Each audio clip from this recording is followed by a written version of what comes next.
น้ำด่ากันมู่เลยเนี่ยดำห้างปีนี้เนาะปีเลนคือปีนี้ห้างกำลังไม่เมยชาชมพู่ยูฮานผู้เดียวพี่น้องมันนี่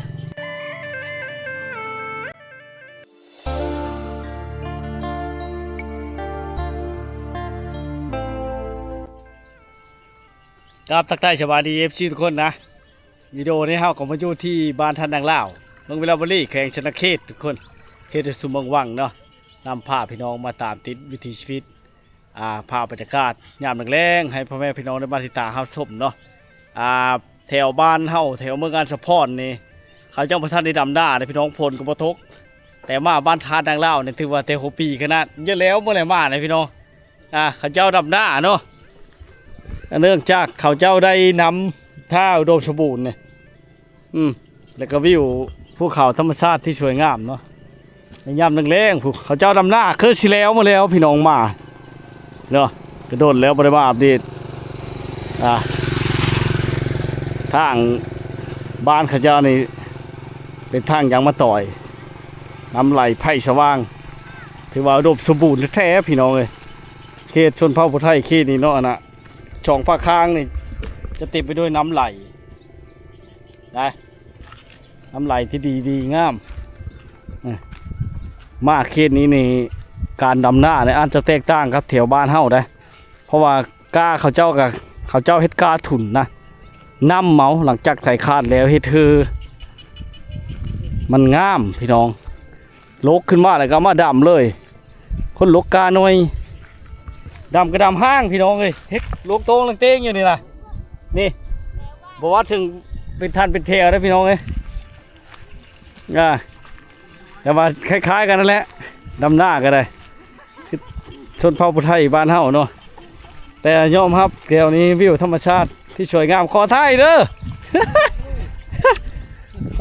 เด้อช่างผู้นั้นก็ไหวอีนะเนาะที่ชอดด่ากันมู่เลยเนี่ยดำห้างปีนี้เนาะปีเลนคือปีนี้ห้างช่ำนี้ได้ที่ได้กลางห้างได้เข้าคนพี่น้อยฟ้าคือหลายคนเถจ้างครับจ้างมาดินะเอาแห้งกันมาซอยเดียวบัดที่หน้าเขาแล้วกับไปดำซอยเฮาเนาะ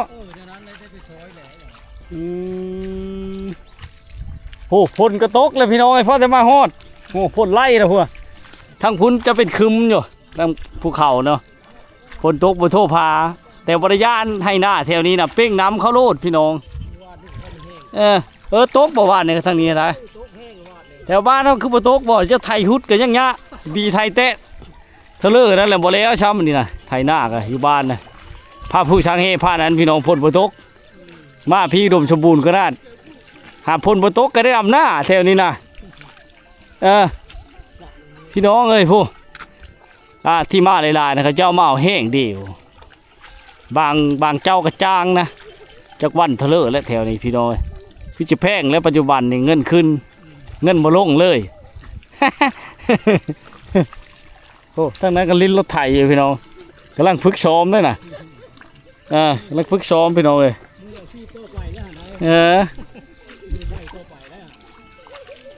แล้วผู้นี้มันหน้ากว้างเนาะอยู่แคบขั้นนี่แข็งพร้อม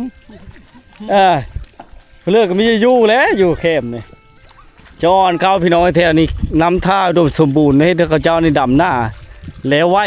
ไทยเฮานี่ยังว่าท่านได้ไถหุดหน้าอยู่กากระสิตายมาแล้วทางนั้นแถวนี้นะเขาเจ้าเป่งน้ำเชื่อก็ได้เธอสะดวกสบายเนาะโอ้เขาเอาก้ามาแต่พุ่นได้พี่น้องเลยแล้วดูฝนนี้จะเป็นตะก้าเขาเนี่ยแล้วดูแรงนี่จะเป็นดอนปุมาโทมาแต่งเรือปุนั่นนะพี่น้องเลยปุดอกไม้โอ้หลายคนเนาะแล้วไว้เนาะนี่เฉยไปตะโมนพุ่นน่ะลูกกาบ่มีเห็นแมงดาบ่แท้เลยนะบ่มีเนาะบ่คือแถวบ้านเฮาเนาะบ่คือแถวหน้าที่เฮานี่กาดอกไม้ทั้งหมดพี่น้องเต็มอยู่ตากาเขาเจ้านี่มักเยอะนึงพี่น้อง50 คูณ 50ไปเลยบรรยากาศได้ยินแต่เสียงแค่แต่ได้พี่น้องนี่แหละย่ำให้ย่ำหน้าเนาะฤดูกาลเท ถือว่าบ้านนี้บ่คาดน้ำเด้อฤดูแล้งฤดูฝนก็ได้หมดน้ำนี่สามารถเฮ็ดหน้าแซงก็ได้พี่น้องหน้าก็หน้าตีนบ้านนี่แคบบ้านเลยนะพี่น้องเอ้ยเรื่องเขาเจ้าดำหน้าใน2 4 6 8 10 12 14 15คนพี่น้องผู้ลายเลยปุ่นทั้งนั้นการลายนะแต่บ่แพ้อยู่นี่ข้างที่เฮามาทั้งพุ่นแห่งเยอะแล้วหมดแล้วพี่น้องที่เฮามาเนาะมีทั้งผู้น้อยผู้เยอะดำหน้าซอยเดียวเอาแห้งกันที่มานี่จะเป็นพี่น้องกันเมิดเลยพี่น้องที่เขาเจ้ามาดำหน้าเนาะ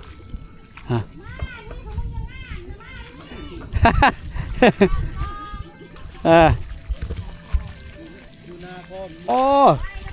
สาวน้อยนี่ไหวขนาดทุกคนนี่สิชอดหน้าเลยพลึกโอ้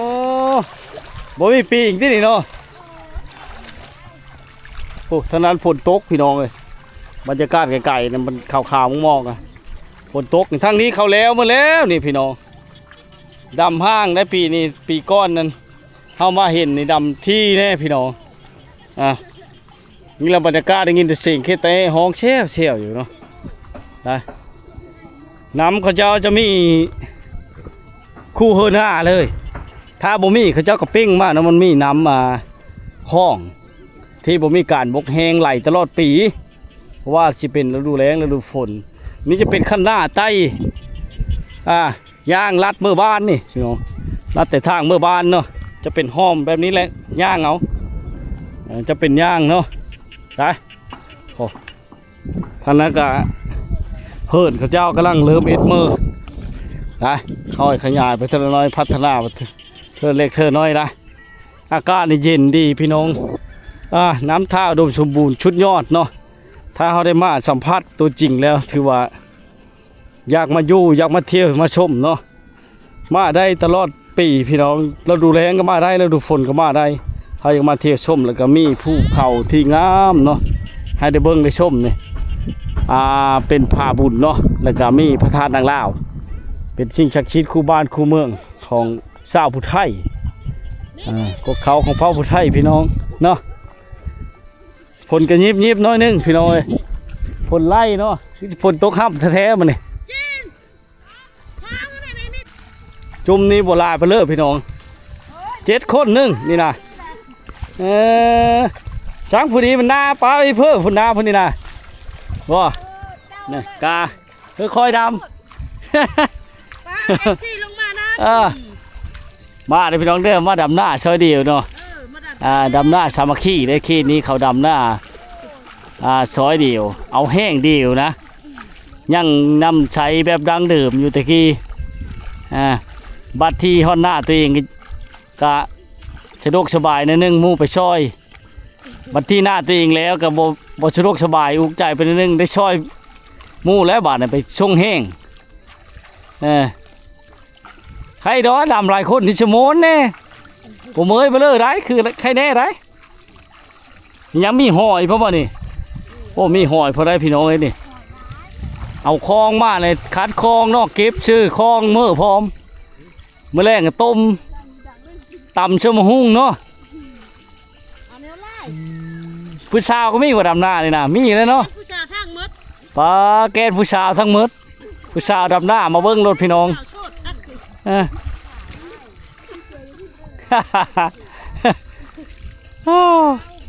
นี่แหละ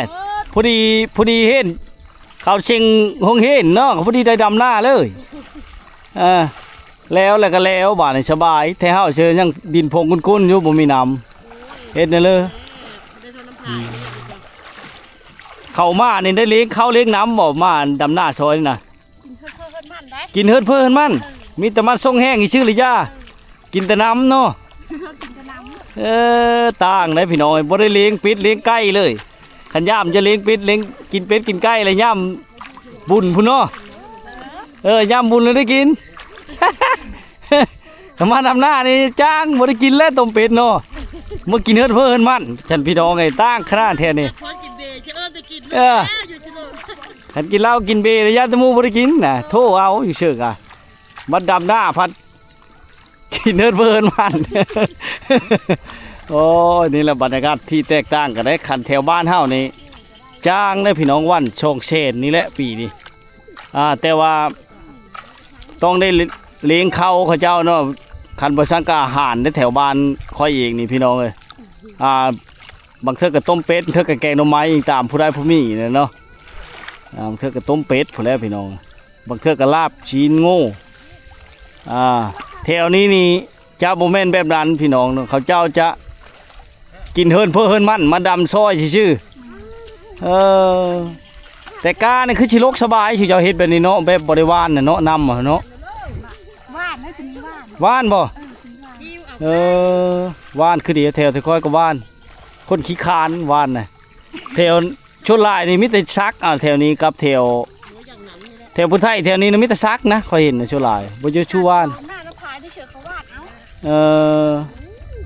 หน้าแล้วปุ่นเขาซักเอาโอ้ชะอ่อนชุดเจ้าดีมาเลยดำหมดเลยต้นเดินหกนึงได้ทุกคนนี่นะดำหมดเลยเยอะแล้วหมดเลยนี่นะวุ่นบ่แล้วเดินหกชากุลนี่นะนึกกะหลีเนาะถ่ายเขาจะแล้วเอ้ยเจ้าแห่งดำแต่เดิน5ฝุ่นนี่นะทอมันบ่ได้นะชื่อบ่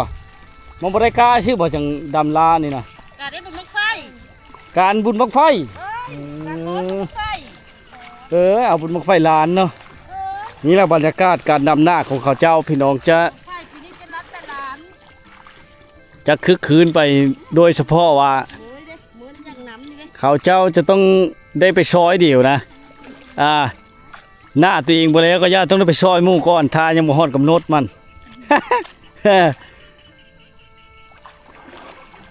ต้องได้ไปซอยเดียวนี่แหละพี่น้องเนาะติดตามญาติพี่น้องหลายก็ได้หน้าหลายได้คนหลายดำไหมผู้ชายนี่โอ้ยดำไม่ไหวเนี่ยเมยแล้วเนาะเจ็บเอวแล้วดำหน้าเฮ้ย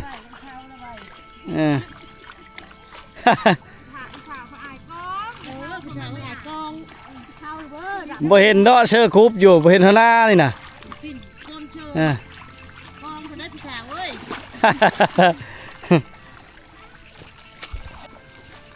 บางคนก็บอกว่าเป็นสาวไม่หางบัดค่ำมาเพราะว่าจะมือหาโผพี่น้อง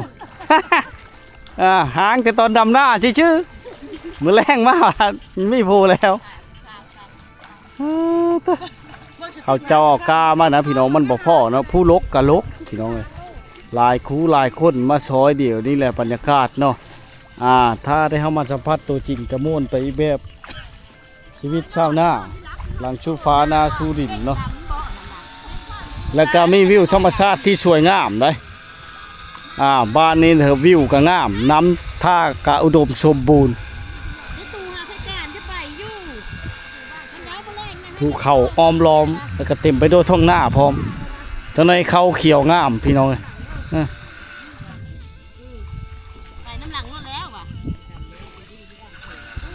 เดี๋ยวเราไปต่ออีกพี่น้องยังหลายบอนเนี่ย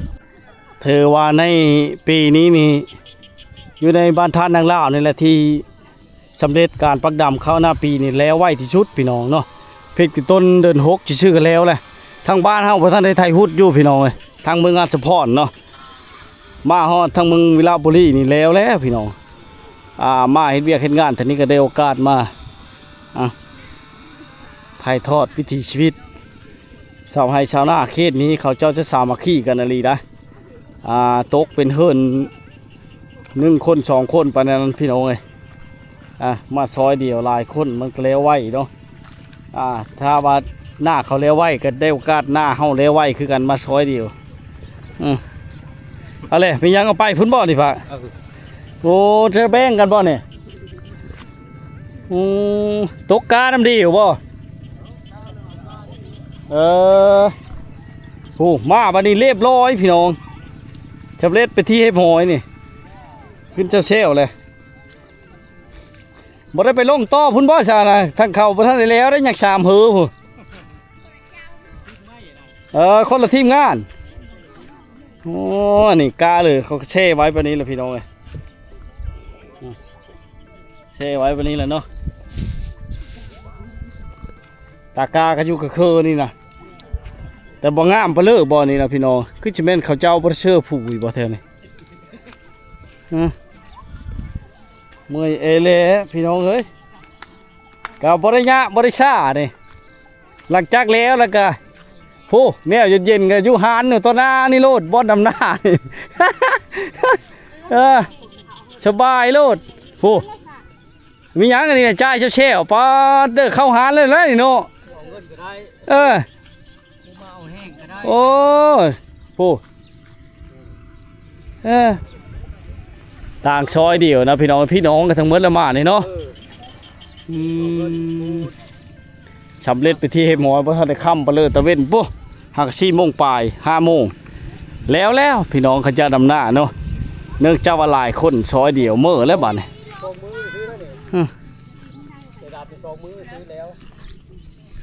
เมื่อหรือเปล่าเช้านี้นะบ้านนี้พากันเมื่อเลยนะเมื่อหน้าดำโอ้สบายเลยนี่เฉยเนาะมือเนี่ยลงหน้าไปแบบนี้ลงหน้าพื้นต้ออีกบ่เนี่ยเถอะ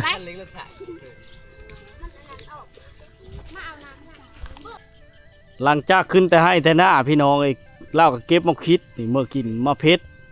ปลูกไว้นะกำลังเริ่มปิ่นเนาะมะเขือเนี่ยพร้อมนี่ดอกไม้พร้อมดอกไม้นี่ถือว่าหมู่บ้านนี่ผู้อึดดอกดาวเฮืองนี่พี่น้องดอกดาวเฮืองดอกจำปีเขาเจ้าปลูกตลอดเนื่องจากว่าชาวบ้านหรือว่า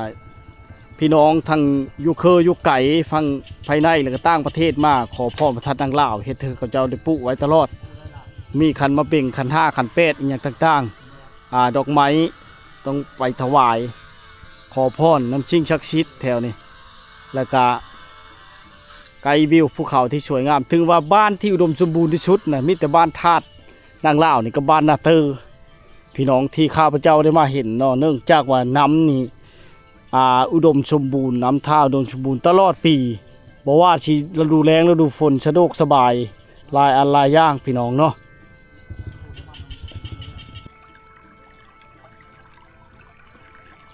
น้ำที่อุดมสมบูรณ์น้ำท่าอุดมสมบูรณ์เนาะนี่แหละคือบรรยากาศหมู่บ้านธาตุนางลาวดอกไม้ก็กำลังงดงามพี่น้องเนาะ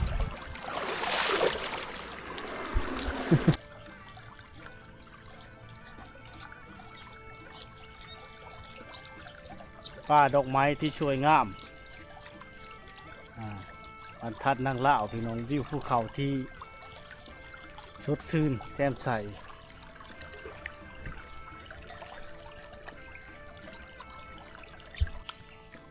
บรรยากาศยามแรงๆในแม่เท่าในมาหดดอกไม้พี่น้อง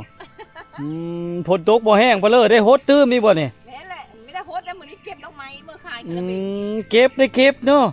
โอ้เรามาเก็บดอกไม้พี่น้องเก็บดอกไม้เอาเมื่อบูชาเมื่ออื่นเนาะชอบมาเมื่อขายนี่พี่น้องมาเก็บยามแรงๆแล้วก็เป็นได้แล้วเลยดำหน้านะเอากับดำมื้อนี้แหละหากกระลงมือมื้อนี้นี่แหละเอาแห้งกันได้บ่มาซอยเดียวนั้นมาเอาแห้งได้เขามาเอาแห้งบัดนี้ได้ไปช่วงแห้งเขาแล้วมื้ออื่นมื้อหื้อบัดแล้วของตัวเองเนาะพี่น้อยพ่อมาคิดเกิดเป็นดกเนาะดกได้น้ำไม่ได้ท่วมที่วางนี่นะมีท่วมน้ำมานี่ละบรรยากาศยามแรงๆชาวบ้านเขาเจ้ากันมาเก็บดอกไม้พี่น้องหลังจากขึ้นแต่ให้แต่หน้าเนาะนี่เราเอ็ดโซนกันสบายโง่ก็ข้ามไปบ่ได้เนาะไม่มีน้ำมันนี่เนาะปูแบบบ่ได้โหเลยพี่น้องไอ้ปูมาเดือยว่าทางในนะปูมาเดือยพี่น้องเลยนี่แหละบรรยากาศแดงๆก่อนค่ำให้พ่อแม่พี่น้องมาติดตามฮับชมความน้ำอุดมสมบูรณ์หลังจากขึ้นมาแต่ดำให้ดำหน้าแล้วก็ล้างชื่อน้ำใสจะอ่านงามหางามพี่น้องในห้องนี่เนาะนี่แล้วก็ย่างมือว่านี่น่ะน้ำมันก็งามเลยนะพี่น้องใส่งามมาแต่ป้านำมาจากแรงธรรมชาติอยู่ป้าดงแม่น้ำลำเซ่เนาะนี่หลังจากขึ้นมาแต่ดำให้ดำหน้าไม่เมย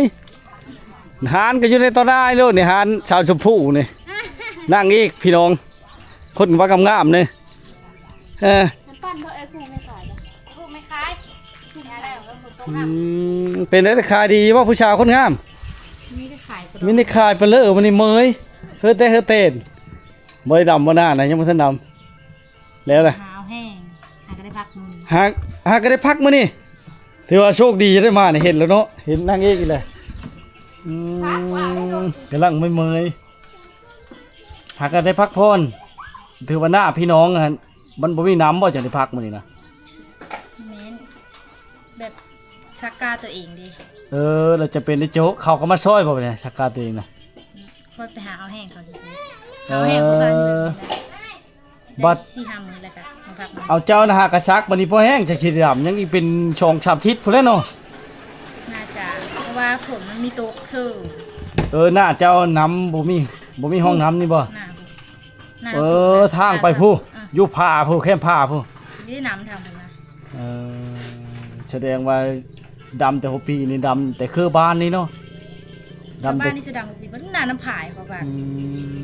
บ่แม่นน้ำฝนเนาะน้ำฝนก็ได้น้ำโหพายก็ได้เขาจะผัดสะดวกสบายเนาะไม่เห็นชาชมพู่อยู่หานผู้เดียวพี่น้องมันนี่กำลังไปเมยเฮือจนแตก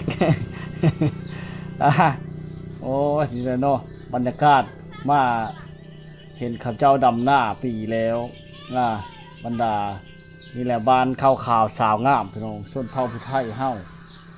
ไปชิเลอร์มาชิเลอร์กะแต่ว่าโชคดีนะบ้านชื่อน้องนี่ยังว่ามีแบบดั้งเดิมช่อยเรือเอาแห้งดีแถวบ้านชื่ออาบุญจะมีแล้ว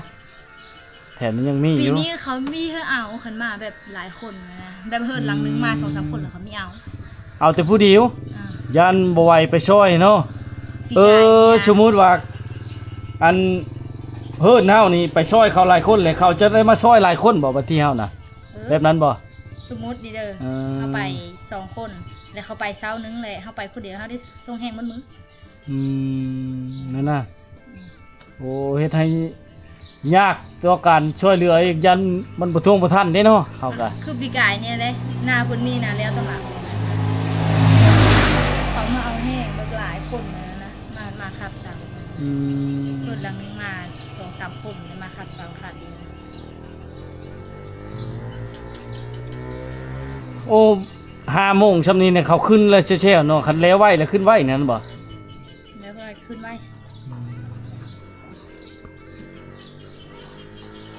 บ่แล้วสิ่งที่แปลกนั่นก็คือแบบบ่ได้มากินข้าวห่มผ้าป่าห่มถ้วยกัน มีแต่ดำหน้าแล้วตอนเที่ยงแล้วเมื่อเฮิรนเพิ่นมัน คันแม่เขาจ้างซื้อก็กินข้าวน้ำเขาเขาไม่ได้จ้างเอาแห้ง บัดอันตอนแรกแล้วมาเมื่อบ่ายโมง2โมงแล้วพากันรู้ไหม แดดแห้งกันลง3 โมง 3โมง4โมง5โมงขึ้น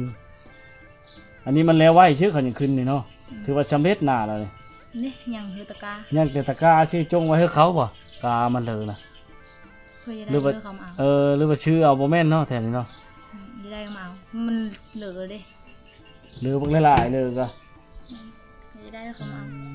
หน้าเรานี่บ่หน้าพ่อบ้านนี่ น่าเอาเลย พี่น้องกันเลยแหละเนาะเจ้าบ่ได้ไปช่วยเขาบ่มื้อน่ะ ไม่ได้คนอยู่เลย เขาอีแม่ไปเฉยเลยจ้ะ เคยแม่เอาหน้ามือนี้เขาเอาหน้า แล้วนะสักกาน่ะ ซักเธอทีนึงอ่ะซักตั้งแต่เดือน5อันนี้มาซัก3-2เพราะว่างูกิน โง่กินประเทศโหป่ะจ้ะ แต่มันบุเฮางู บุเห่า ขไม่จับ โอ้ยชื่อตะนางนี่พัดมันพอได้ใช่เนาะเฮ็ดหูไปนั้นบ่น้องว่าแล้วเฮ็ดหูไปนั้นน่ะงูบนได้เด้ หลัง น่ะ มาจับข้างในได้ ยังเข้าได้เฉย มันดองเฮา ปาโทงูนั่นก็เก่งอะลีเนาะลึกอะลีแม่นมันกล้าหวานมันยังยากโง่ก็ได้ก็ดอน จากแปจากมันหวานจากมันขมนี่คือ โอ้นี่แหละพี่น้องมื้อนี้ก็ได้โอกาสดีน้องชมพู่อยู่ผู้เดียวเลยนะพ่อแม่เราไปหน้าพี่น้องเลยถือว่าโชคดีที่ว่ามาแล้วบังเอิญเจอเรานะมาถ่ายทอดวิถีชีวิตเขาเจ้าดำหน้าปีถือว่าหน้าดำแต่หัวปีนี้ ปีนี้ดำแต่หุบ แถวบ้านชุมายนี่บ่มีเลยนะบ่มีน้ำจังดีบ่ทันได้ไทยหุดหน้าเลยแถวนี้เพราะว่ามาไปแล้วมาเลยอย่าหมดเลยเด้อทางนี้ก็หมดเลยเกือบบ่ทันได้มาถ่ายทำนะแล้วไว้ นี่มันทันดำเหรอ บ่ทันได้ไทยเฮาทุดบ่ได้มีน้ำเด้จ้ะ ทางพุ่นนะยังไม่ได้พอไถแถวท้อหน้าแถวบ้านแบบหน้าผายเขาได้เนี่ยเขาได้แล้วเขาไถ เพิ่นเลิกไปกายมากายเนาะยามแรงๆหรือว่าเช้าสายตอนบ่ายพี่น้องเนาะมาแวะอุดหนุนซื้อหรือว่ามานั่งกินน้ำเย็นเนาะที่ร้านสาวชมพู่นี่ติดกับทางนี่พี่น้องแล้วก็มาชมวิวธรรมชาติงามๆเนาะทางผ่านนี่ก็จะเป็นภูเขาแล้วก็ทางนี้พี่น้องทางไปโหพายนี่แล้วก็มากราบไหว้ขอพรพระธาตุนางลาวสิ่งศักดิ์สิทธิ์คู่บ้านคู่เมืองเนาะโอ้น้ำนี่จะแห้งลงเนาะน้ำมันห้องนี่เนาะเขาเอาน้ำเข้าหน้าเลย เขาน้ำเข้าหน้าเลยเนี่ยมันแห้งเนาะเขาตันอยู่ทึ่งพอได้เนาะตันอยู่ข้างน่ะบนแทงน้ำสบายบาดขึ้นมาแต่ให้แต่หน้าแล้วก็ตูนท่วามลงนี่ล้างแล้วเนาะ เอ้ยคักอะไรที่ว่าชุดยอดเลยบรรยากาศเนี่ยคักประทับใจหลายนะมาบ้านน้องสาวเนี่ยตอนแรกสิ่งค้ำให้กระเย็นครับเมื่อแล้วก็ยังขึ้นฮอดอยากมาอยากเห็นแบบบรรยากาศแรงๆเลยมันได้ยินเสียงเคแต่ห้องชมวิวธรรมชาติในเมืองแรง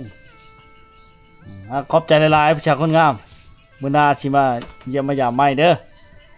เพิ่นก็ยังโสดอยู่พี่น้องแต่ว่ายังเฮียนเนาะเจ๋งแล้วบ่ยังบ่ทันเจ๋งบ่เจ๋งแล้ว เจ๋งแล้วแหละหลังจากแล้วบุญบังไฟเลยเจ๋งเลยเจ๋งก่อนแม่นางลำบุญบังไฟแล้วบุญบังไฟเจ๋งแล้วม่วนบ่บุญบังไฟน่ะม่วนอยู่ม่วนชุดแล้วเนาะบ้านได้สิมีบังไฟลานฮอด8บางเนาะบ่มีเนาะหมดประเทศลาวมีแต่บ้านน้องสาวนี่เด้อปีนี้